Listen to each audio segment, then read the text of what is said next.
Good morning, everyone. My name is Veronica Dubega, and I'm your host for today's webinar. Thank you for making time to join us today to discuss the new rules of talent management with more focus on agile performance management. If you can hear me, please just let me know so I can. James, can you hear me now? Okay, great. Thanks. Okay. All right. So today's topic would be the new rules of talent management, but with more focus on agile performance. Before we begin, I'd like to introduce Pesol Systems. We're an IT consulting firm and an SAP partner. Our objective is to help businesses on their digital transformation journey across the different lines of business and industry. I have with me here today Anthony Abablin, who would be our facilitator. He's a certified SAP SuccessFactors consultant. Anthony, would you like to tell us what you do briefly? Veronica, thank you. It's good to be here, and good morning to all our lovely listeners or participants. So I work on the SAP SuccessFactors product at Pesol Systems, and essentially, or basically, I advise and help companies in transforming their HR processes digitally. Okay, thank you very much. Anthony, you are welcome. So today we will begin with an introduction of the topic. Anthony would share his perspective and insight, and we will invite you to share your thoughts, your comments or questions in the chat box. But in the meantime, we would answer to all of that. But in the meantime, feel free to put in your questions and your comments in the question box so that when we get to the time, we will reply to all of them. But we would appreciate your perspective on what we'll be discussing today.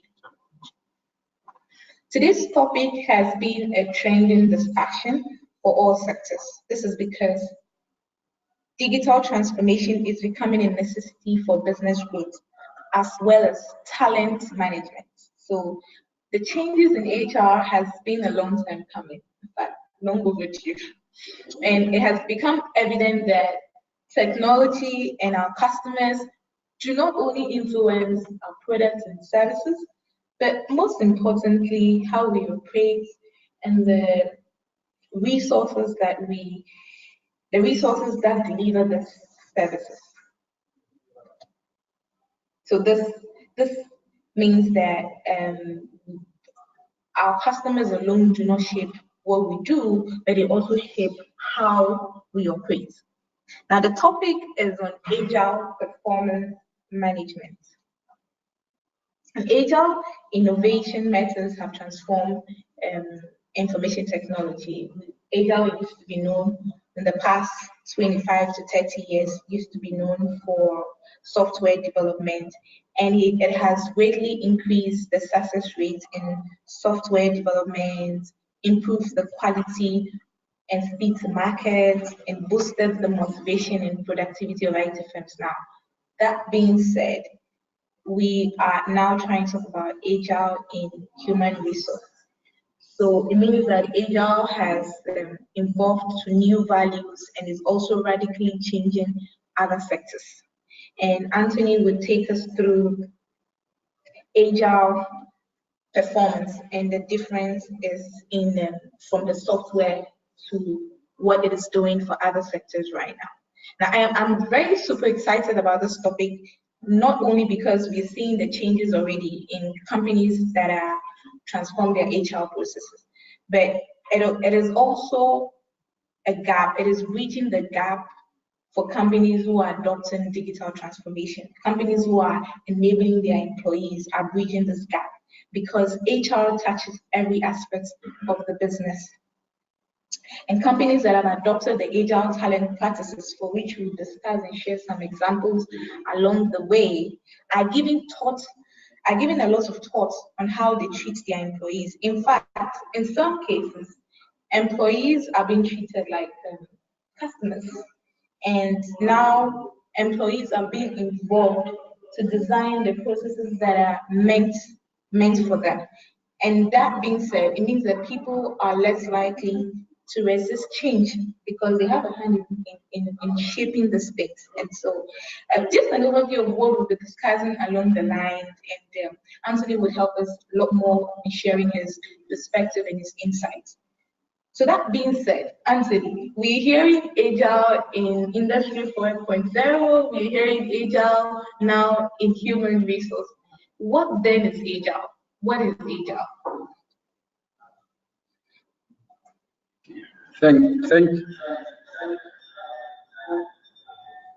Thank you very much, Veronica. And when we talk about Agile, what essentially we want to establish is that Agile is not a methodology, it's a philosophy. It's the way we think about things. And how did it come about? So Agile was first started in the software development industry. So it came as a result of a couple of developers sitting down to admit that they have a problem. And the problem here was that they started as a small company, and as they evolved, they realized that it became harder for team members to collaborate, and it became difficult to manage their people, and they ended up doing duplicate work. Also, what was happening in the traditional way of software development is that a client wants a program. They come to the software company and they give them a couple of requirements. And this software company takes up their requirements, they go back into their offices, they spend time to develop the requirement, and they come and meet the customer at the point where they are presenting the requirements. What they realized is that there was high cases, and there were high cases of the clients not being happy with the softwares that they developed. So they came together and brought about the Agile Manifesto. And all this Agile Manifesto sought to put across is that as the world is changing, our times are changing, we have to develop softwares that will meet the changing trends. And this Agile Manifesto was based on 4 core values. And one of the core values was that we prioritize interactions, individuals and interactions over processes and tools. The essence of this is to promote face-to-face chat, which should always triumph rigid workflows and our organizational structures. And they realize that if we do this, it will improve the delivery of software to meet their client requirements. They also wanted to prioritize the working software over comprehensive documentation, which happened in the past. So the software developers spend time in putting together comprehensive documentations, processes, and then test scripts, rather than working on the software. So they sought out to prioritize that over their comprehensive documentation. And they also sought out to prioritize customer collaboration and over contract negotiations and guidelines. And lastly, they wanted to be able to respond to change, even though we have a plan in place. So we put together a plan, but we want to respond to change as and when times change and times evolve. And some of these principles, or some of the underlying principles, is that the customer is the priority. We need to work together with the customer as a friend and as a partner in delivering value to them. It may seem so far away from the point, but a couple of ways that other people outside of the software industry have been able to use Agile in their teams and businesses is that if, for instance, you have a team that are struggling and at the end of the day, you see them duplicating each other's effort. What you have to do is to bring some sort of a daily stand-up in your organization, a 5 to 10 minute morning meeting where everybody's standing up. Everybody's telling you what they've been doing since yesterday, what they are planning to do today, and where they find blocks in their progress. Once you open up the forum for everyone to see this, you end up seeing where the duplications are coming up. And so there are a lot more examples which we'll share with you throughout the program, but this is how we use Agile in the software industry. And this is what Agile is all about.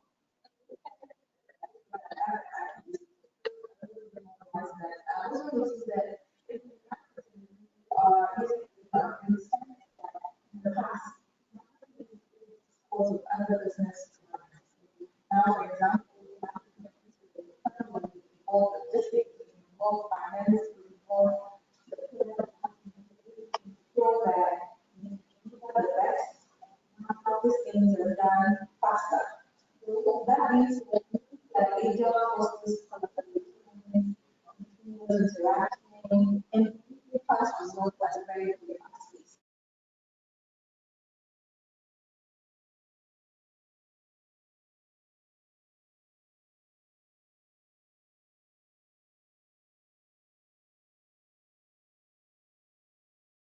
Get into the Agile framework and talent management. What we need to admit to ourselves is that times have evolved and people have evolved with the time. The evolution of how we manage our people has been tremendous. And now what we've seen is that people want to be, we have over 5 generations in the workforce right now. There are increased diversity and the needs of employees have changed to the core.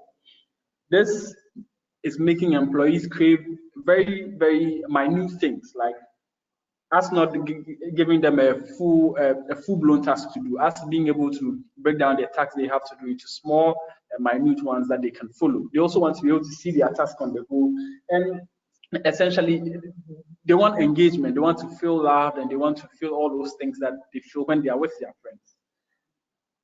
Because all of this is changing, we could as well say HR is going agile, because we are applying the principles without adopting the tools and protocols from the tech world. So we are moving away from a rule-based planning where we sit down at the end of the year to plan for the next year, and we are changing the plans as and when time and processes change. So in the case of recruiting, what we've seen is that there's a war on talent, and it's not just the buzzword. People are hiring, and candidates want to feel engaged throughout the process. So we need to be able to develop strategies to keep them engaged so that they won't jump at the next best offer.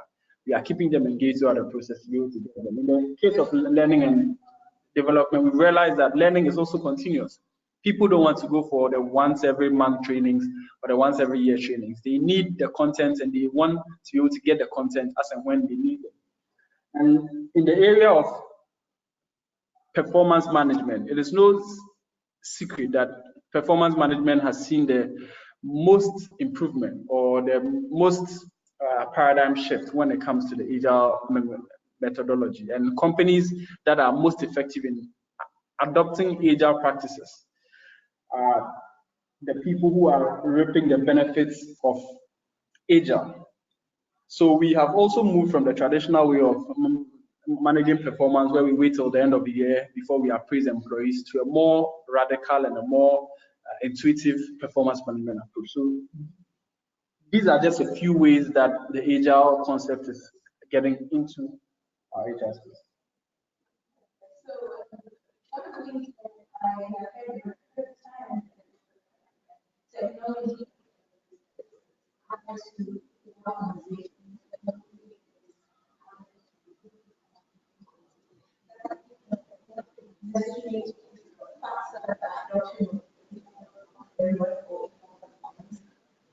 Okay, so someone said they didn't hear me. So I was just asking Anthony a question that over some time there have been technology added to conversations like agile, performance, digital transformation. I just wanted to clarify. Does this mean that technology is a necessary factor for companies who want to adopt the agile performance or who want to digitally transform? Is it necessary for them to implement software, for them to adopt agile? Okay, so the first thing we have to note is that times are changing, people are evolving, and people are able to use Agile as a philosophy to adapt to the ever-changing world and the business complexities that comes with it. In other ways, people are using technology as an enabler to support the Agile principles and the Agile philosophy. So technology is, in this sense, an enabler to our cause, and it just helps us get our results a lot faster. So that being said, technology enables the agile conversation. It doesn't necessarily have to be a factor. All right. So, per your experience with customers and other stakeholders, what has been the biggest challenges in adopting agile performance management? Okay. So some of the biggest challenges in adopting the agile performance management is that we are still some way stuck to the old way or the traditional way of managing performance, and we tend to have a review mirror approach to performance management. So we spend too much time focused on evaluating past performance and not enough time focused on impacting our future performance. What we also find ourselves doing is that we will tend to create a one-size-fits-all measure and initiative that allows everybody to fit in a particular box in terms of performance management. We need to understand that performance management processes that happen in the past are not the same performance management processes that will help us achieve our goals in the present. Even in the same organization, we need to admit that performance management processes are different, even with regards to the business units that we have when we are talking about a group performance management. And lastly, we tend to have a reactive approach towards performance management. So we wait till the end of the year, somewhere around November and December, to have these performance management conversations when it's too late to correct course. And so these we've found out are some of the biggest challenges in performance management now, that we tend to have a review approach. Our processes are rigid and we have a reactive way. Okay, but with all of that challenges, where are the changes happening, and how are businesses adopting the agile performance?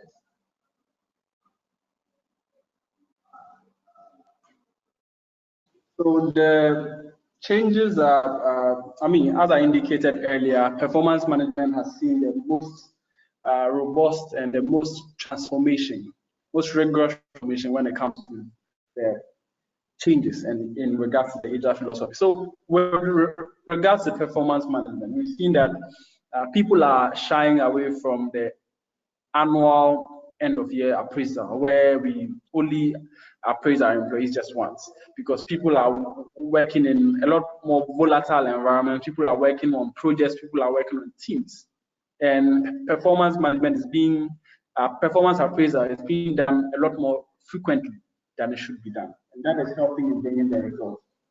What we've also seen is that our processes now aim to correct. So the reason why we'll have a quarterly or mid-year performance appraisal is that we want them to know the status of the progress, the progress that they are going through before we actually appraise them at the end of the year. And then lastly, people want to know their achievements, the things that they have done on the same side as their objectives, so that they can be able to give an objective appraisal of their direct report.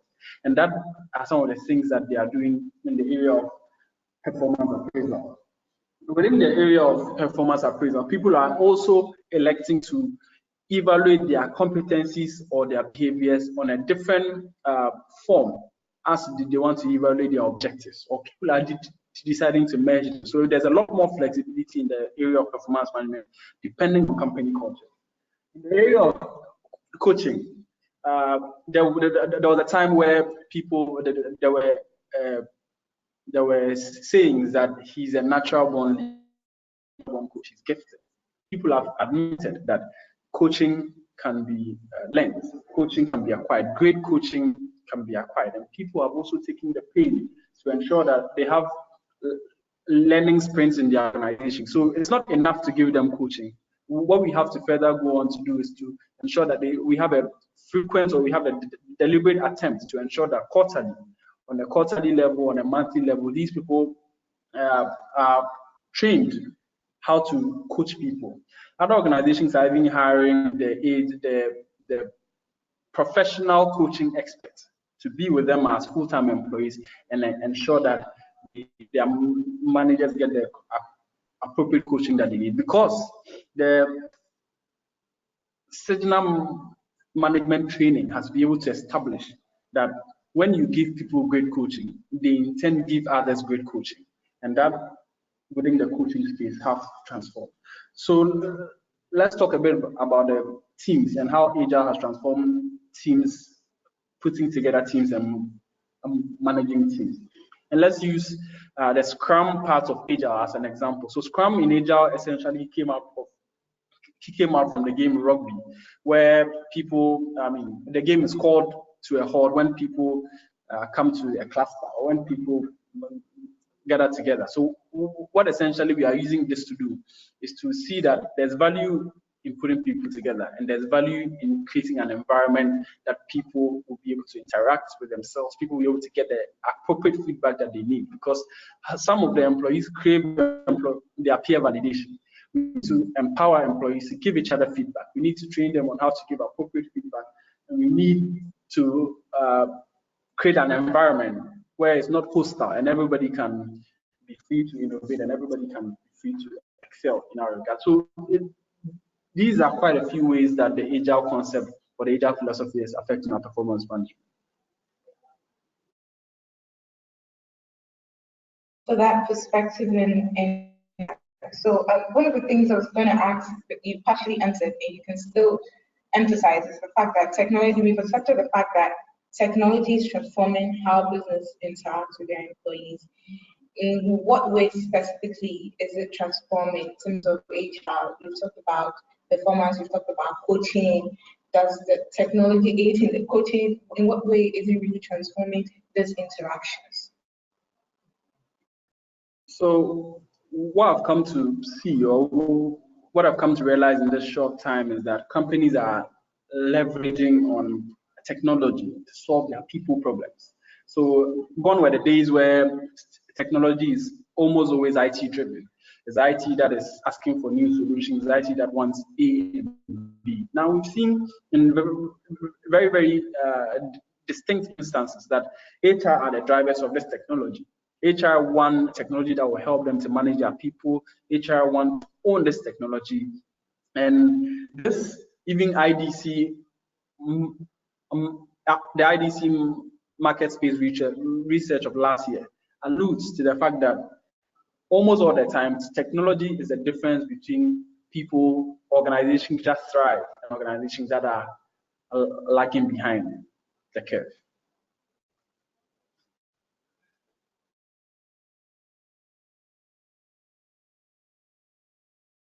Okay, so SAP success factors have been recommended by Gartner and IDC, other sectors and customers on its performance management tool that fosters continuous feedback on different projects across the business level. It has been recommended for promoting trust amongst colleagues and transparency during appraisal. As an SAP consultant, how is SAP success factors impacting employee performance or helping HR improve employee performance? Okay, so Veronica, so what I want to say about SAP success factors is that so every employee has a life cycle within the organization. So they come in to the organization, they are onboarded, they are praised at the end of the year after setting objectives for them. We identify top performers and then put them through a succession plan. We give them learning content, we give them a learning tool to be able to consume this learning. What we also want to do is to be able to draw different compensation models for our different employee groups. And last but not the least, we want to keep the employee data and draw insightful analytics from them to make our workforce decisions. SAP Success Factors has a product line or has a module for every single employee life event. So it has the recruiting module, onboard, performance and goals, succession development, compensation, learning, and employee central, which keeps the employee data. But I'll delve a bit more into the performance and goals module of the SAP Success Factors because we are talking about it. So the performance and goals module also handles performance management in three very distinct and intertwined concepts. objective management, which allows the employees or allows the top level employees, the CEOs, to set up their corporate objectives. The department managers have their departmental objectives, and employees set their individual objectives and align them to these department objectives and the corporate objectives. What we've seen to be happening is that instead of the traditional way where objectives are shoved down employees' throats, employees feel part of the process. They set their objectives, so they see the department objectives and they tell the manager what they can do to meet these departmental objectives. So it fosters that buy-in from the objective, from the employees, even at the objective phase. The system also goes on further to allow employees to send status reports to their managers on a periodical basis. So on a monthly basis, on a bi-weekly basis, these employees will have to report on the status of their objectives to their managers. And this allows for an open conversation, a basis for an open conversation between the employee and the manager. Success factors, setting goals, enabling managers to set goals and having conversations with their staff on their set goals and what they can do to contribute to the achievement of these goals. In the period of setting, after goal setting to performance review, as per any business structure, maybe half year, quarterly, or end of year, what happens during that period? What does the system, how does the system accommodate the period after goal setting to performance review? Thank you very much for the question. And that brings us to the continuous performance management sub-module of the performance and goals module. And this continuous performance management module has, the basis for it is that we have identified that in between when objectives are set for employees in January and when they are appraised in December, there's almost always a disconnect. Managers do not know what their employees are working on. When managers and employees have conversations, it is to solve issues rather than to contribute to the employees' performance. So the continuous performance submodule handles our activities. So employees are able to log in their activities, record their activities, and update their managers on what they are working on. It can be daily, it can be weekly, but as and when they do work in regards to their objectives, they're able to log them in the system. What this gives managers is the ability for the managers to coach the employees, give them real-time feedback on what they should be doing right and what they should be improving on every single day in a year, hence the term continuous performance management. After the activities are set, what we also found out is that almost all the time when we chalk significant milestones or achievements within our objective phase, we tend to keep them at the back of our mind only to remember them during appraisal. The system allows us to log these activities in, and activities are in the full glare of the employee and the manager. So as at when the manager is appraising the employee, they know what the employee did and they're able to objectively appraise the employee. And lastly is the feedback submodule, which is geared towards employee self-development. So within your organization, people may be doing different things and people may be interacting with each other in different ways.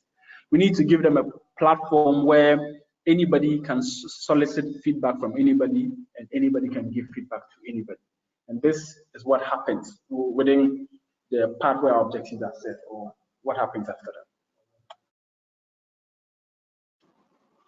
that. Okay, I like the feedback part because then, for example, I might working on different projects across the business that might not be entirely tied to marketing or sales, but the fact that I can ask feedback from other people that I've worked on, other people that I've worked with, sorry, and they will give me that feedback.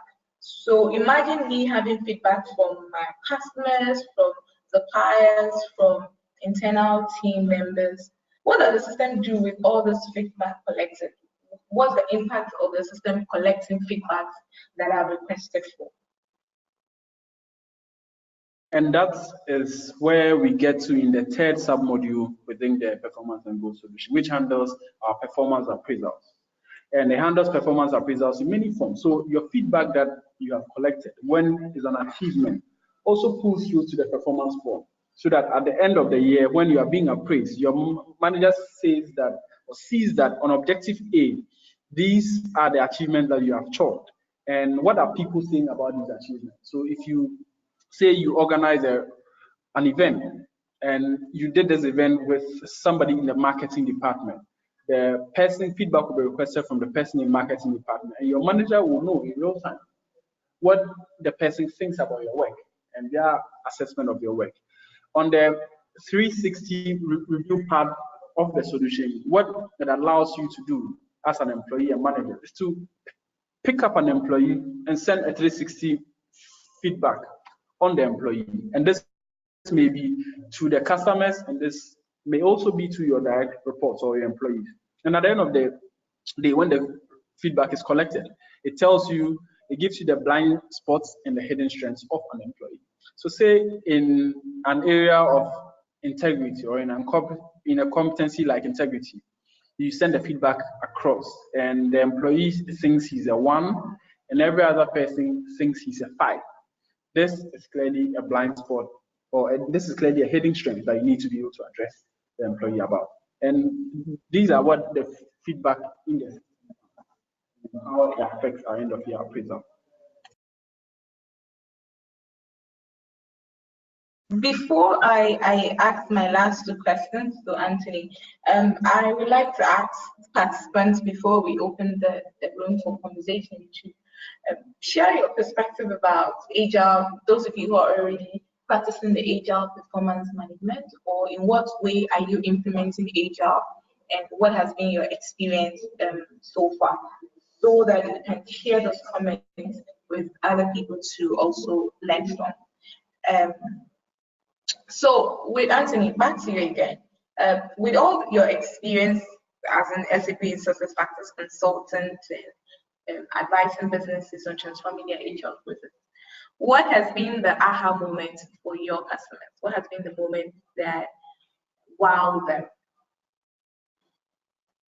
So firstly is trust. So people, so when we go to the bank, why exactly do we choose a bank to put our money in there? Because we trust the services of the bank, we trust that the bank will keep our money, we trust that no other person except for us will come for our money. What this system or what these deployments have shown us is that employees have begun to trust the process. Employees firstly trust their appraisal score, and employees trust that their managers are genuinely interested in their progress within the organization. And this have made the employees happy, because we've seen that as a result of that, employees are happy and there's engagement, because employees and managers are having that conversation to the benefit of the organization. And this just brings organizational growth. So a lot of people are excited about this because of the growth that it brings to their organizations. And most importantly, the engagement levels of the employees now. Can concur to that. Last month or 2, we had a customer survey for customers using SAP SuccessFactors. One of the key things that came up was the fact that now their staff trust the process. They know that a performance appraisal period is not a do or die affair, because everybody is speaking from the same book. I'm looking at what I've done and you're looking at what I've also done, and we are both having the same conversation. And so that has been one of, at least that's one of the things that cuts across this conversation. Before I ask my very last question, I would like to get back to our participants to get their thoughts on what we've discussed so far. I'm sure you've heard a lot, because Anthony has given us a lot of insights all at the same time. But can you share with us your insights, your perspective? Do you have any questions to ask on the Agile performance process? Would like to answer that.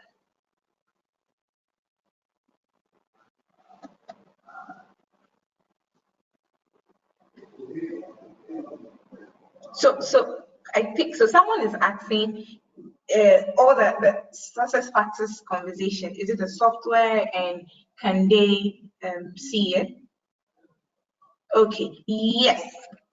Success factors is an SAP. Okay, sorry. Let me give that to Anthony to reply. But success factors is an HR solution that manages the life cycle of an employee from hire to rehire. We don't like to say off, but like hire to rehire. And one of the key features that I has been known for is the performance tool, and that's how we are just talking on the performance tool. But yes, after this call, we can schedule a private presentation for you to look at the solution. The reason why today we didn't have a demo is because we've been gathering feedback from our past webinars, and we realized that people are joining the webinar to just learn more, and so we just wanted to have a conversation with you before we do a demo next time. So yes, we can have a private presentation with you. That we can do. I'll send you an email afterwards. Yes, please. So we're waiting for your questions, for your comments, your perspective.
Okay, so I have another question here. Someone is asking how Agile ties to SAP SuccessFactors. So just a brief of what Anthony has talked about. Agile is actually a process. It's more like a culture, and the transformation that is happening in the employee space through the HR. However, SAP SuccessFactors is a solution that has taken those agile processes and agile conversations all together and put them in a technology that enables those conversations to happen. Basically, that is how SuccessFactors ties to agile. Okay, someone is asking, is SuccessFactors going to cause people to lose their jobs as HR managers and render the HR department redundant? Anthony, please, can you answer that particular question for us?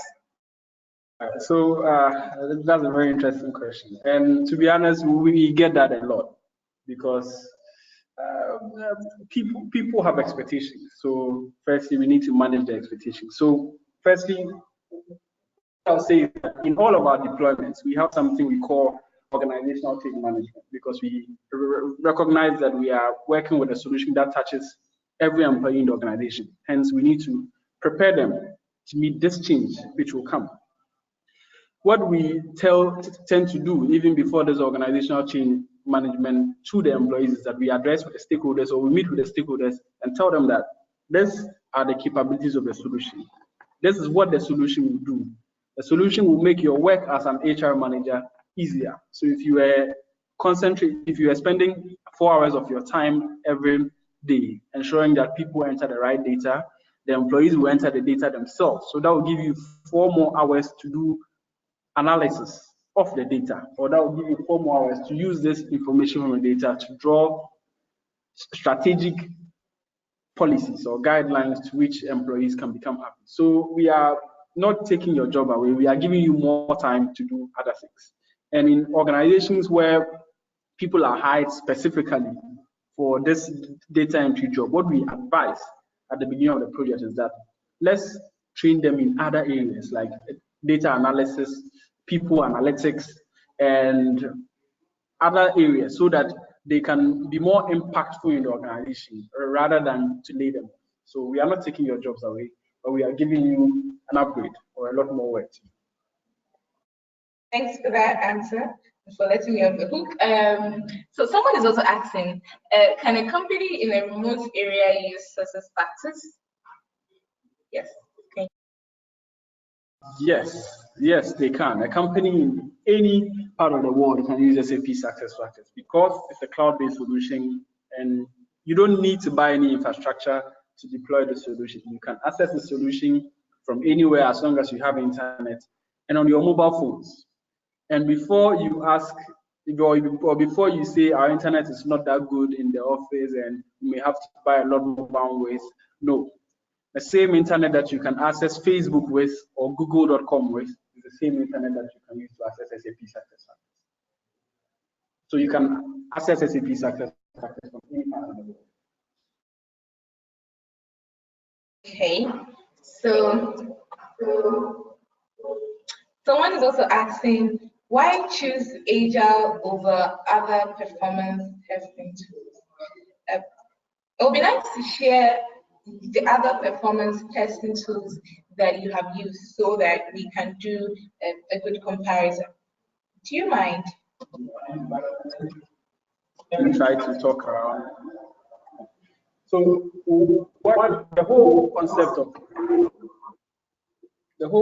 of Agile was built around complexity and volatile environments and changes that are happening in this world and the times that we are living in.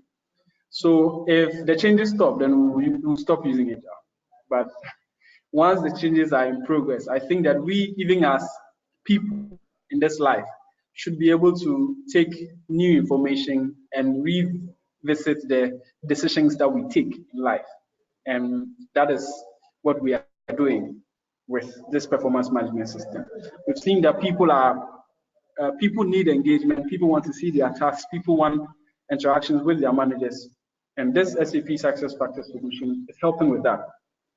In times where, yes, so thank you.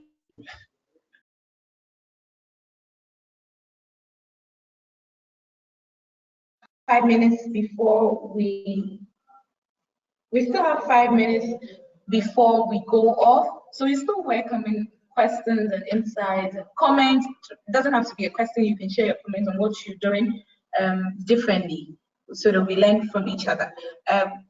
But I'll just like to ask Anthony the very last question on how or where do we begin from? What is the roadmap to implementing Agile, to digitally transforming your HR processes? Where do we begin from? For example, companies who haven't thought about this, where do we start from? Okay, thank you very much, Veronica. So what we want to put across is that we may have spoken a little about SAP Success Factors, but don't start by buying a software. That may not entirely help you. So what we encourage you to do is that we want you to take a critical look at your organizational culture, the culture within the organization, and understand what you see to be true of yourself.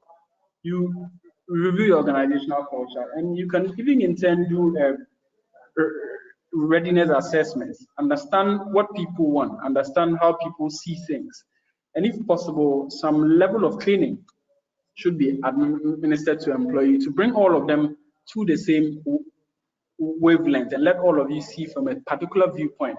And the viewpoint is that we must work better, or we must work a lot more effectively to ensure that we grow. And after you've done all of this, understood the need of the culture of the organization and the readiness of your people, what you also want to do is to look at your processes. What do you want to do for your HR office? What do you see your HR office doing in future? Once you understand all of these things, it will give you a lot, and it will help you make an informed choice on the kind of software or the kind of HR that you should get to support your business processes. So don't start by buying HR processes. Do a retrospection and understand who you are. Understand what growth means to you. Understand what you need to do to ensure that everybody is aligned with your growth strategy. Then you can further look at what exactly you need an HR software for. And if you happen to need SAP success factors, then we are here. Okay, thank you very much. So just to summarize the roadmap is we should look at our culture first and then look at our processes. And then now we look for the technology and SAP success factors to guide us in this digital transformation journey. So thank you for that insight. We have 2 minutes before we go off, but before that, I'd like to thank you for making time to join today's webinar, for participating, sharing your comments, your questions. We'll reach out to those who have requested for presentation and solution. Yes, we will. And we look forward to hosting our next webinar and discussing further on how we can all together innovate our HR processes. Thank you, Anthony, for making the time. Thank you for the insight. And we hope to have you here again next month. Always a pleasure, Brenda. Always a pleasure. Thank you. Thank you all for coming.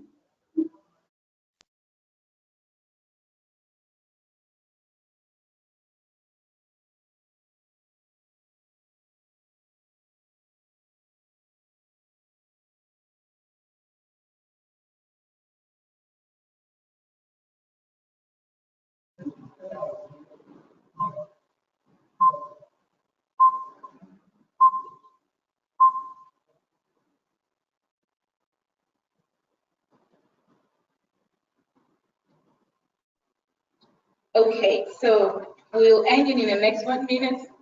And I would just like to say that because HR touches every aspect of the business and every employee, the growth of the business depends on HR as well. And so feel free. Okay, Anthony is just showing us the screen of this episode. So feel free to speak to us, send us an email on how we can together help people innovate your HR processes. Thank you for joining, and we look forward to seeing you next time.